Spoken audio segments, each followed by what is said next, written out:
The media is increasingly coming at Kennedy because they are increasingly realizing, because of what they're hearing from their buddies in the parties, that Kennedy will probably determine the outcome of this election. So they are putting him in cleanup mode constantly. And I have him on tonight to do that in part. But I want to talk to him about the bigger dynamic, because you can gotcha all three of these guys all day long. But is that in the best interest of the people? So now it's what he said about January 6th. The quote is, "I haven't examined the evidence in detail, but reasonable people, including Trump opponents, tell me there is little evidence of a true insurrection."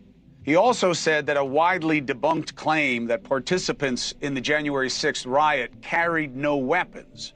A few hours later, he retracted that part of the statement. Good for him. That alone is rare these days, right? You have in Trump, he'd rather fight to the death than admit he was wrong about anything. You've never heard him admit he was wrong. So why did he issue the statement in the first place? And what does he think about his role in this dynamic, which is going to be a gotcha-thon all the way through?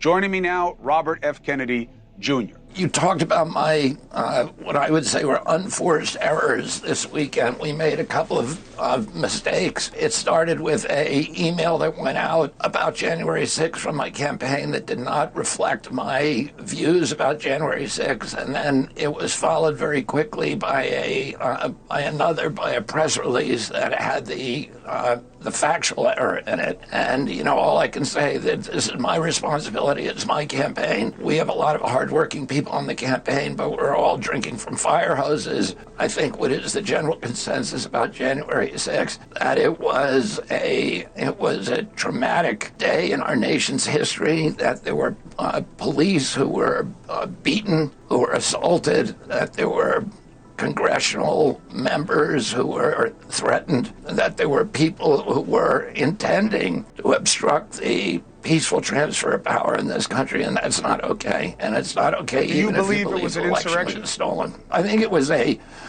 protest that turned into a riot. I don't know what your definition of an insurrection is. If your definition is armed men who are intending to take over the United States government, it wasn't that. People committed criminal acts. Those people deserve to be in jail. We're living at a time when Americans don't trust their government anymore. That is really what the problem is. There is no trust in government.